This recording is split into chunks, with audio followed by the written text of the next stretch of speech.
Hello students, welcome to Rawat Public School e-learning hub. I hope guys you all are fine and doing well. I am Devesh Yadav, your business studies teacher. In today class, in today module, we start our first chapter of management introduction, nature, importance and scope. जैसे कि बच्चों आप सभी को पता है हमारी जो लास्ट क्लास हुई थी उस लास्ट क्लास के अंदर मैंने आपको हमारा बीएसटी का जो कंप्लीट सिलेबस है उस कंप्लीट सिलेबस के बारे में बताया था कि हमारे सिलेबस के अंदर कुल कितने चैप्टर है, यानी टोटल नंबर ऑफ चैप्टर 15 है, कौन सा चैप्टर कितने वेटेज का है, कितने मार्क्स का है। तो उसी सिलेबस का आज चैप्टर नंबर फर्स्ट हम शुरू कर रहे हैं जिसका नाम है management introduction, nature, significance and scope. कि मैनेजमेंट का परिचय, मैनेजमेंट के बारे में जानेंगे, उसके नेचर के बारे में, मैनेजमेंट की इंपॉर्टेंस के बारे में और मैनेजमेंट के स्कोप के बारे में। क्लियर बेटा? तो शुरू करते हैं आज हम हमारी क्लास मैनेजमेंट के इंट्रोडक्शन से। हमारा फर्स्ट टॉपिक है मैनेजमेंट इंट्रोडक्शन। ओके, मैनेजमेंट, अगर मैनेजमेंट की हम हिंदी में बात करें तो हिंदी में मैनेजमेंट को कहते हैं प्रबंध। देखिए बेटा, लाइफ में कहीं ना कहीं हमारा, या जब हम कोई बिजनेस शुरू करते हैं उस बिजनेस का या और किसी चीज की बात करें तो सबका कोई ना कोई ऑब्जेक्टिव होता है, कोई ना कोई उद्देश्य होता है। अगर उस ऑब्जेक्टिव को, उस गोल को अगर आपको अचीव करना है तो आपको किसकी नीड पड़ने वाली है? मैनेजमेंट की। विदाउट मैनेजमेंट आप अपनी लाइफ में कोई भी गोल अचीव नहीं कर सकते। फॉर एग्जाम्पल, आप सब अभी 12th स्टैंडर्ड के अंदर हैं और आपके सभी का एक ऑब्जेक्टिव होगा कि आपको अच्छा स्कोर करना है, आपको मेरिट के अंदर आना है, आपको 100 आउट ऑफ 100 मार्क्स लेके आने हैं, बीएसटी में, अकाउंटेंसी में, हिंदी में, इंग्लिश में, सभी सब्जेक्ट में 95-98% आपको बनानी है। तो ये आपका एक ऑब्जेक्टिव है जो आज अचीव नहीं होगा, मार्च में एग्जाम होंगे, उस एग्जाम के वक्त अचीव होगा। मगर आप अगर आज से ही हार्ड वर्क करोगे, आज से ही प्रॉपर प्रिपरेशन करोगे, अच्छा कंटेंट पढ़ोगे, बुक्स को ढंग से पढ़ोगे, तो कहीं ना कहीं आप अपने उस ऑब्जेक्टिव को क्या कर पाओगे? अचीव कर पाओगे। तो बुक्स, अच्छी बुक्स को पढ़ना, हर चीज को अच्छे से मैनेज करना, ये सब क्या मैनेजमेंट है। तो ओवरऑल जो एग्जाम का ऑब्जेक्टिव है, अगर उस ऑब्जेक्टिव को भी अचीव करना है तो क्या चाहिए आपको? मैनेजमेंट चाहिए। क्या चाहिए बेटा आपको? मैनेजमेंट चाहिए। ऐसे ही क्या होता है जरा समझना, एक एग्जाम्पल है, इस एग्जाम्पल के थ्रू। राम एक पर्सन है, राम ने एक बिजनेस शुरू किया। क्या शुरू किया बेटा? राम ने एक बिजनेस शुरू किया। उसने बिजनेस शुरू किया तो बिजनेस को शुरू करने के पीछे उसका कोई गोल या कोई ऑब्जेक्टिव था। वो ऑब्जेक्टिव था कि बिजनेस लंबे समय तक चले, यानी बिजनेस सरवाइव करे, बिजनेस प्रॉफिट अर्न करे, बिजनेस कहीं ना कहीं जो प्रॉफिट है उस प्रॉफिट को गेन करे और कहीं ना कहीं बिजनेस की क्या हो? ग्रोथ हो। ग्रोथ का मतलब है बिजनेस एक्सपेंड हो। सरवाइव, लंबे समय तक चलना है, प्रॉफिट अर्न करना, और आज एक दुकान है, 2 दुकान है, हमें उसे बड़ा बनाना है और भी ज्यादा उसकी हमें क्या करनी है? ग्रोथ करनी है। तो जब राम ने बिजनेस शुरू किया, एक छोटा सा बिजनेस, तो उसके ऑब्जेक्टिव्स ये थे। बट राम ने जब बिजनेस शुरू किया तो अब उसे यहाँ पे एक माइंड में क्वेश्चन जनरेट हो रहा है, how to achieve these objectives, कि यार मैंने बिजनेस तो शुरू कर दिया, मैं कैसे सरवाइव कर पाऊंगा, मैं कैसे प्रॉफिट अर्न कर पाऊंगा, कैसे मेरी ग्रोथ होगी। तो कहीं ना कहीं राम के लिए ये क्या है? ऑब्जेक्टिव है, और उसके दिमाग में चल रहा है कि मैं इन ऑब्जेक्टिव्स को अचीव कैसे कर पाऊंगा। तो बेटा इन ऑब्जेक्टिव्स को अचीव करने के लिए राम को किसकी जरूरत पड़ने वाली है? मैनेजमेंट की जरूरत पड़ने वाली है। जब राम मैनेजमेंट को साथ लेके अपने बिजनेस के अंदर इंप्लीमेंट करेगा तो कहीं ना कहीं वो इन सब ऑब्जेक्टिव्स को अचीव कर पाएगा। तो राम मैनेजमेंट की हेल्प से किसको अचीव कर पाएगा? अपने ऑब्जेक्टिव्स को अचीव कर पाएगा। तो इसीलिए management helps in achieving business, enterprise या organisation goal and objective. Clear बेटा? अब जब हम मैनेजमेंट करते हैं तो मैनेजमेंट करते वक्त हमें इन फंक्शंस को परफॉर्म करना होता है। प्लानिंग, ऑर्गेनाइजिंग, स्टाफिंग, डायरेक्टिंग और कंट्रोलिंग। इन फंक्शंस के बारे में भी हम डिस्कस करेंगे, मगर एक बार आप दोबारा से ध्यान दीजिए। एक बिजनेस है, हर बिजनेस को शुरू करने के पीछे एक ऑब्जेक्टिव होता है, एक गोल होता है। अगर उस बिजनेस को, अपने ऑब्जेक्टिव को, अपने गोल को अचीव करना है तो उसे कहीं ना कहीं किसकी नीड पड़ने वाली है? मैनेजमेंट की नीड पड़ने वाली है। Without management business organisation can not achieve their goal and objective. अगर बिजनेस ऑर्गेनाइजेशन को अपने गोल और ऑब्जेक्टिव को अचीव करना है तो उन्हें किसकी नीड पड़ेगी? उन्हें मैनेजमेंट की नीड पड़ेगी। अब बेटा मैनेजमेंट को एक बार शब्द को भी समझो। मैनेजमेंट 2 शब्दों से बना है, जरा ध्यान देना। देखो यहां पे लिखा है मैनेज। क्या लिखा है? मैनेज। और यहां एक शब्द और है जो है मैन। Manage man. कहने का मतलब है मैनेजमेंट जो है ना वो ह्यूमन बींग्स के लिए है, कभी मशीनरी को या आर्टिफिशियल पर्संस को इनको मैनेज करने की जरूरत नहीं होती है। हमेशा मैनेज किसको किया जाता है? हमेशा मैनेज मैन को यानी ह्यूमन बींग्स को किया जाता है। मशीनरी है जैसे मार्कर है, ये बोर्ड है, ये एज इट इज रहेंगे, इनको मैनेज करने की जरूरत नहीं। मगर आप पढ़ रहे हो, आप कैसे पढ़ोगे, कितने घंटे आपकी क्लास होगी, क्या होगा क्या नहीं होगा, मैं पढ़ा रहा हूं, मुझे कैसे पढ़ाना होगा, हम ह्यूमन बींग्स हैं, हमें कहीं ना कहीं मैनेज करना होगा। जैसे ये क्लास शुरू करने से पहले मैंने प्रॉपर प्लानिंग की होगी कि मुझे बच्चों को इस तरीके से पढ़ाना है, बच्चे इस तरीके से वीडियो को देखेंगे, तो कहीं ना कहीं ये काम क्या है, कुछ इस तरीके से होगा। तो मैनेज किसको किया जाता है? मैन को। तो इसलिए मैनेजमेंट बनता है। क्या बनता है बेटा? मैनेजमेंट। क्लियर है? एक बिजनेस को अगर गोल अचीव करना है तो उसको किसकी नीड पड़ने वाली है? मैनेजमेंट की। विदाउट मैनेजमेंट बिजनेस क्या नहीं अचीव कर सकता? अपने ऑब्जेक्टिव को, अपने गोल को अचीव नहीं कर सकता। इसलिए बेटा एक डेफिनेशन लिखिए, पहले डेफिनेशन पे ध्यान देना। Management is a process of planning. Management is a process of planning. Planning क्या होता है अभी समझते हैं। Organising and controlling the business resources for the purpose of achieving the goal of organisation. एक बार के लिए यहीं खत्म कर देता हूं कि मैनेजमेंट एक प्रोसेस है जहां पे हम प्लानिंग करते हैं, ऑर्गेनाइजिंग करते हैं, कंट्रोलिंग करते हैं, किसकी? बिजनेस के रिसोर्सेज की। अब मुझे एक चीज बताओ, बिजनेस में जो लोग काम करते हैं क्या वो बिजनेस के रिसोर्सेज होते हैं या नहीं होते हैं? अरे होते हैं। रिसोर्सेज दो कैटेगरी के हैं, एक है मटेरियल रिसोर्सेज और एक है आपका ह्यूमन रिसोर्सेज। आई बात समझ में नहीं आई? तो मैनेजमेंट एक प्रोसेस है जहां पर हम प्लानिंग करते हैं, ऑर्गेनाइजिंग करते हैं, कंट्रोलिंग करते हैं हमारे बिजनेस रिसोर्सेज की। जो बिजनेस रिसोर्सेज किस पर्पस के काम में आते हैं? हमारे ऑर्गेनाइजेशन के गोल को, ऑब्जेक्टिव को अचीव करने के काम आते हैं। और मैनेजमेंट के थ्रू हम गोल अचीव करते हैं। बट बेटा जब मैनेजमेंट होता है तो हम इन गोल को इफेक्टिवली और इफिशिएंटली दोनों तरीकों से अचीव करते हैं। अब यहां इफेक्टिवली और इफिशिएंटली का मतलब क्या है? इफेक्टिवली का मतलब है achieve your goal on time. आप अपने गोल को कब अचीव कर रहे हैं? टाइम पे अचीव कर रहे हैं, तो वो क्या कहलाता है? इफेक्टिवली। मतलब किसी काम को, किसी गोल को निर्धारित समय में पूरा कर लेना या एक पर्टिकुलर जो आपको टाइम पीरियड दिया गया है with in a time period कर लेना क्या कहलाता है? इफेक्टिव कहलाता है। और इफिशिएंटली का मतलब होता है आपको जो टास्क और जो गोल अचीव करने के लिए दिया गया और उसके लिए जितनी आपको कॉस्ट दी गई है उस कॉस्ट के मिनिमम के ऊपर आप अचीव कर पाते हो। तो आपका कम समय में और कम कॉस्ट पे काम कब कर पाओगे? जब आपके काम में क्या होगा? मैनेजमेंट होगा। समझ आई बात? ढंग से समझना। इफेक्टिवली में टी है और इफिशिएंटली में सी है। यहीं से आंसर क्लियर हो जाएगा बेटा। अब बार बार आप कंफ्यूज हो गए जब मैं आपसे पूछूंगा इफेक्टिवली और इफिशिएंटली का मतलब क्या है, तो आप ध्यान रखना इफेक्टिवली में क्या आ रहा है? टी। टी से क्या होगा? टाइम। और इफिशिएंटली में क्या आ रहा है? सी। सी से क्या होगा? कॉस्ट। तो इफेक्टिव जब मैं बोलूंगा तो इफेक्टिव कब होगा? जब काम टाइम पे होगा, with in a time period में होगा। इफिशिएंटली कब होगा? इफिशिएंट कब होगा? सी फॉर कॉस्ट, जब वो उस पर्टिकुलर कॉस्ट के अंदर कंप्लीट हो जाएगा। तो डेफिनेशन पे एक बार दोबारा ध्यान देंगे। Management is a process. Management एक प्रोसेस है जहां पर हम प्लानिंग, ऑर्गेनाइजिंग, कंट्रोलिंग करते हैं ताकि बिजनेस रिसोर्सेज को सही से अरेंज कर सकें। और इसके पीछे हमारा पर्पस क्या है? जो भी बिजनेस का गोल है उस गोल को हम अचीव कर पाए effectively and efficiently, limited time पे और लिमिटेड कॉस्ट पे। तो कब अचीव होगा? जब हमारे पास क्या होगा? मैनेजमेंट होगा। हर एक चीज वेल डिफाइंड फॉर्म के अंदर होगी। क्लियर बेटा? मैं एक रियल वर्ल्ड का एग्जांपल लेता हूं, हमारे घर का एग्जांपल लेता हूं, हमारी मम्मी से जुड़ा हुआ एक एग्जांपल लेता हूं। क्लियर है?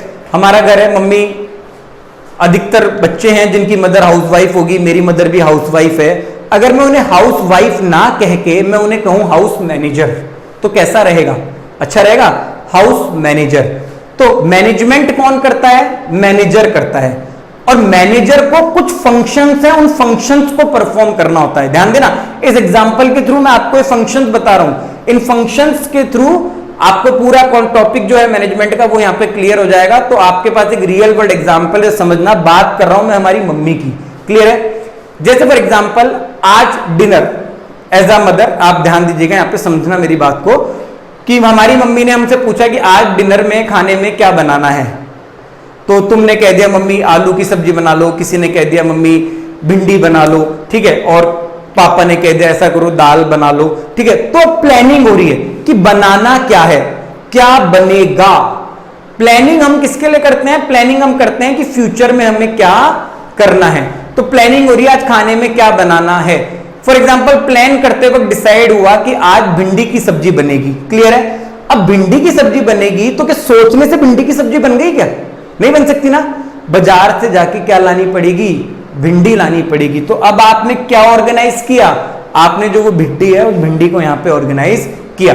अब हमारे घर पे फॉर एग्जांपल 2 नौकर हैं जो खाना बनाते हैं, फिर हमारी मदर जो मैनेजर है, हाउस मैनेजर है, स्टाफिंग, उनने उन स्टाफ को बताया कि आज क्या बनानी है, आज खाने में भिंडी की सब्जी बनानी है। उनको डायरेक्ट किया गया, उन्हें निर्देश दिए गए कि आज भिंडी की सब्जी बनानी है और कहीं ना कहीं मिर्ची कम रखना, जो भी हम चाहते हैं वैसा हमें बनाना है। बस मदर का क्या काम है? कंट्रोल रखना, उनके ऊपर नजर रखना कि काम सही से हो रहा है या नहीं हो रहा है। तो जब मम्मी ने ये 5 फंक्शन परफॉर्म कर दिए तो इसका मतलब उन्होंने क्या परफॉर्म कर दिया?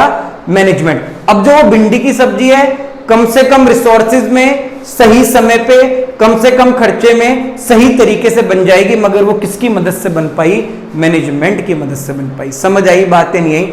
अब हम इस एग्जांपल को जोड़ते हैं एक बिजनेस से, क्लियर है? तो दोबारा एक बार ध्यान देना, राम ने एक बिजनेस शुरू किया और उसका ऑब्जेक्टिव जो है, तो ऑब्जेक्टिव को अचीव करने के लिए राम को किसकी जरूरत पड़ेगी? मैनेजमेंट की। मगर उसे मैनेजमेंट में किसको परफॉर्म करना होगा? इन फंक्शंस को परफॉर्म करना होगा। प्लानिंग, ऑर्गेनाइजिंग, स्टाफिंग, डायरेक्टिंग और कंट्रोलिंग को परफॉर्म करना होगा। जब मैनेजमेंट हो पाएगा और राम क्या अचीव कर पाएगा? अपने बिजनेस के ऑब्जेक्टिव को अचीव कर पाएगा। क्लियर है बेटा? देखिए, जब एक बिजनेस शुरू होता है तो सबसे पहले हम प्लान करते हैं कि हमें क्या करना है, हमारा बिजनेस किस चीज का होगा, हमें क्या करना है, कैसे करना है। जो हम प्रोड्यूस कर रहे हैं उसके अकॉर्डिंग हमें ऑर्गेनाइजिंग करनी होती है। हम हमारे रिसोर्सेज को और इनको अरेंज करते हैं। अब रिसोर्सेज आ गए, प्लानिंग हो गई, हमें क्या बनाना था उसके अकॉर्डिंग रिसोर्सेज आ गए, प्लान हो गया, रिसोर्सेज आ गए, प्रोडक्शन शुरू हो जाएगी? इम्पॉसिबल है, प्रोडक्शन शुरू नहीं हो सकती। प्रोडक्शन शुरू करने के लिए क्या चाहिए? स्टाफिंग, हमें लोगों की जरूरत पड़ेगी। हमने लोगों को रिक्रूट कर लिया, रिक्रूट का मतलब है उन्हें हमने हायर कर लिया। लोग आ गए, अब लोगों को डायरेक्ट, लोगों को निर्देश भी तो देना पड़ेगा, उन्हें मोटिवेट करना पड़ेगा, उन्हें लीड करना पड़ेगा, उन्हें गाइड करना पड़ेगा, उन्हें समझाना पड़ेगा। आप मैनेजर हो, आपको ये काम करना है, आपको ये काम करना है, आप प्रोडक्शन पे ध्यान दोगे, आप सुपरविजन पे ध्यान दोगे, हमें उन सबको डायरेक्ट करना पड़ेगा और लास्ट में कंट्रोलिंग करनी पड़ेगी कि काम सही से चल रहा है या नहीं चल रहा है। तो जब हमें 5 फंक्शन परफॉर्म कर लेंगे तो इसका मतलब क्या है? ओवरऑल हम क्या परफॉर्म कर रहे हैं? मैनेजमेंट। और जो हमने बिजनेस शुरू किया उसका जो गोल है, उस गोल को हम क्या कर पाएंगे? अचीव कर पाएंगे। क्लियर बेटा? यहां तक क्लियर हो गया। अब एक डेफिनेशन है अकॉर्डिंग टू मैरी पार्कर के अकॉर्डिंग। मैरी पार्कर क्या कह रहे हैं, इनके अकॉर्डिंग हम बात करते हैं। वो कहते हैं managing is an art of getting work done through others. Mary Parker, ध्यान देना है, बोर्ड में पूछा जा सकता है। Right definition according to Mary Parker, या किसी के अकॉर्डिंग भी पूछी जा सकती है, नंबर ऑफ डेफिनेशंस हैं। तो मैरी पार्कर क्या कह रहे हैं, यहां हम एक ही डेफिनेशन लेके चल रहे हैं कि मैनेजिंग इज एन आर्ट, ये मैनेजमेंट करना क्या है? एक कला है। कैसी कला है? Of getting work done through other, दूसरों से काम करवाने की। जब मैंने पहले एग्जांपल दिया तो मम्मी ने काम किससे निकलवाया? सर्वेंट से। यहां पे क्या हो रहा है? यहां पे जो मैनेजर है वो प्लानिंग करके, ऑर्गेनाइजिंग करके, स्टाफिंग करके जो उसका ऑब्जेक्टिव है उस ऑब्जेक्टिव को क्या कर पा रहा है? अचीव कर पा रहा है। Definition clear? According to Mary Parker management is an art of getting work done through others. Clear है बेटा? यहां तक कोई दिक्कत? डेफिनेशन तक। अब देखिए एक इस कॉलम पे ध्यान दीजिए, क्या है? Management used in all organisation. अब बेटा ध्यान देना, मैंने घर का भी एग्जांपल दिया, मैंने बिजनेस का भी एग्जांपल दिया। अपने स्कूल की बात करूं, रावत पब्लिक स्कूल की, या किसी दूसरे इंस्टीट्यूट की बात करूं, किसी मंदिर की बात करूं, या किसी सरकार की बात करूं, पॉलिटिकल पार्टी की बात करूं, तो बेटा कहीं ना कहीं मैनेजमेंट हमें चाहिए, कहीं ना कहीं यहां पे ऑब्जेक्टिव होता है। अगर आपकी मैं बात कर रहा था, अगर आपको 12th में अच्छा स्कोर करना है तो आपको भी किसकी नीड पड़ने वाली है? आपको भी मैनेजमेंट की नीड पड़ने वाली है। तो management used in all organisation, like business में भी चाहिए, पॉलिटिकल एनवायरनमेंट में भी चाहिए, कल्चरल एनवायरनमेंट में भी चाहिए, सोशल एनवायरनमेंट में चाहिए। Because management direct action into success. यहां हर जगह मैनेजमेंट क्यों चाहिए? हर जगह मैनेजमेंट इसलिए चाहिए क्यों? क्योंकि मैनेजमेंट हमारे एक्शंस को किस में बदलता है? सक्सेस में बदलता है। समझ आई बातें नहीं? जैसे फॉर एग्जांपल आप कहीं घूमने जाओ, बिना प्लान करे घूमने निकल जाओ, हम माउंट आबू जाएंगे, बिना प्लान करे आप लोग निकल गए और वहां जाके आधे रास्ते के अंदर ही आपको पता लगा कि हाईवे ब्लॉक है और हाईवे से आपको आगे जाने नहीं दिया जा रहा है। आपने कोई प्लानिंग नहीं की और आप आगे चल गए, आपने एक्शन किया मगर आपको क्या नहीं मिली, आपको सक्सेस नहीं मिली, आपको सफलता नहीं मिली। आपका जो ऑब्जेक्टिव था, कौन सा ऑब्जेक्टिव, माउंट आबू घूमना, पिकनिक, वो अचीव नहीं हो पाया। अगर आप प्लान करके जाते, उस प्लान के अकॉर्डिंग ऑर्गेनाइजिंग करके जाते, सबको उसके अकॉर्डिंग डायरेक्टिंग करते और बार बार रिपोर्ट लेते रहते, तो कहीं ना कहीं आप अपने ऑब्जेक्टिव को अचीव कर पाते। इसलिए यहां पे मैंने बहुत अच्छे से लिखा है, जरा ध्यान देना, because management direct action into success. Management direct कर रहा है किसको, आपके एक्शंस को, किसमें, सक्सेस में। आपके एक्शंस को कन्वर्ट कर रहा है किसमें, सफलता में। तो बेटा ओवरऑल क्या बात बनती है कि management is a process, management is a process in which we can perform number of functions like planning, organizing, staffing, directing, controlling for achieving the predetermined goal and objective। Management एक process है जिसमें हमें function perform करते हैं, किसको achieve करने के लिए, हमारे बिजनेस के एंटायर गोल और ऑब्जेक्टिव को अचीव करने के लिए। ठीक है बेटा, आगे। अब कुछ लोगों ने कहा मैनेजमेंट इज यूनिवर्सल फिनोमिना। अब तुम्हें यहां से समझ आ जाएगा कि मैनेजमेंट यूनिवर्सल फिनोमिना क्यों है। यूनिवर्सल फिनोमिना मतलब सर्वव्यापी, सभी जगह। मैनेजमेंट एक ऐसी एक्टिविटी है या फिर एक ऐसा फंक्शन है या एक ऐसी प्रोसेस है जो सभी जगह, सभी ऑर्गेनाइजेशन के अंदर काम में आती है। वो कहते हैं ना, अगर किसी थिंग में से या किसी प्रोसेस में से या किसी काम में से मैनेजमेंट माइनस हो जाएगा तो उसका रिजल्ट निकल के क्या आएगा, जीरो।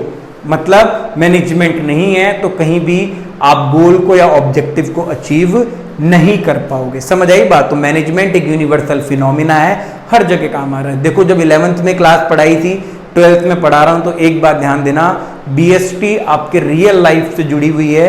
जो आप रियल लाइफ में कर रहे हो वो सब कुछ किसमें है, बीएसटी के अंदर। जैसे फॉर एग्जांपल तुम दोस्त मिलके कहीं ना कहीं पिकनिक का प्लान बनाते हो, अरे वहां भी मैनेजमेंट है। आप कहीं ना कहीं प्लानिंग करते हो, ऑर्गेनाइजिंग करते हो, डायरेक्टिंग करते हो, कंट्रोलिंग करते हो, कहीं ना कहीं वहां भी आपको किसकी जरूरत पड़ती है, मैनेजमेंट की जरूरत तो पड़ती है। तो बेटा समझ आया, ये मैनेजमेंट का इंट्रोडक्शन है।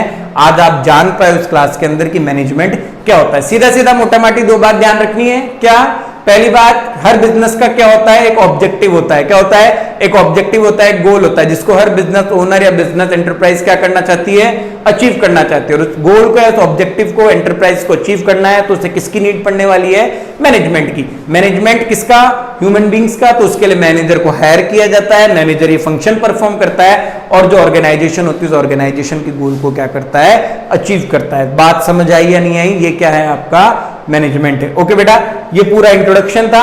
अब जो हमारी नेक्स्ट क्लास होगी, उस नेक्स्ट क्लास में हम मैनेजमेंट के इंट्रोडक्शन में एक टॉपिक ऐड होगा, उस टॉपिक के बारे में जानेंगे जो है मैनेजमेंट के कैरेक्टरिस्टिक्स या फिर हम कह लें मैनेजमेंट के फीचर्स। क्या है, फीचर्स, उसकी विशेषताएं। तो जब आप इन कैरेक्टरिस्टिक्स और इन फीचर्स को पढ़ोगे तो ये जो पूरा इंट्रोडक्शन वाला टॉपिक है ना, ये पूरा टॉपिक क्लियर हो जाएगा। आप जान पाओगे मैनेजमेंट को और एक्सपेंड के अंदर। जैसे कैरेक्टरिस्टिक्स कैसे आते हैं, कैरेक्टरिस्टिक्स आते हैं जैसे मैनेजमेंट एक कंटीन्यूअस प्रोसेस है, मैनेजमेंट एक डायनामिक फंक्शन है। कंटीन्यूअस कैसे, अब यार एक बात बताओ, राम के बिजनेस ने एक बार प्रॉफिट कमा लिया तो राम बिजनेस बंद कर देगा क्या, अरे नहीं करेगा। अब तो लालच बढ़ रहा है, अब तो बिजनेस को कंटिन्यू और चलाना है, तो मैनेजमेंट की जरूरत कंटीन्यूअस पड़ेगी या नहीं पड़ेगी, कंटीन्यूअस नीड होगी। तो इसलिए मैनेजमेंट क्या है, एक कंटीन्यूअस प्रोसेस है। तो कुछ ऐसे कैरेक्टरिस्टिक्स आएंगे जो 12 to 15 है अप्रॉक्स, तो वहां पे ये पूरा इंट्रोडक्शन वाला टॉपिक क्लियर हो जाएगा। आज की क्लास में इंट्रोडक्शन को आपको साथ लेके चलना है। इसके नोट्स मैं आपको पहले सेंड कर चुका हूं पीडीएफ फॉर्म के अंदर। अगर आपको फिर भी नोट्स वगैरह नहीं है आपके पास तो आप मुझे कॉल कर सकते हैं या मैसेज कर सकते हैं अपने स्कूल के ऑफिशियल ग्रुप में, कहीं भी आप मुझसे पूछ सकते हैं, मैं आपको नोट दोबारा भेज दूंगा। तो आज आपको ये वीडियो देखने के बाद जो आपको पीडीएफ फाइल के अंदर मैंने नोट्स सेंड किए हैं, उन नोट्स को भी आपको साथ में रीड करना है। अगर आपके पास कोई डाउट क्रिएट हो रहा है, कोई डाउट आपको लग रहा है, तो उस डाउट को आपको पूछना है। Okay students, thank you.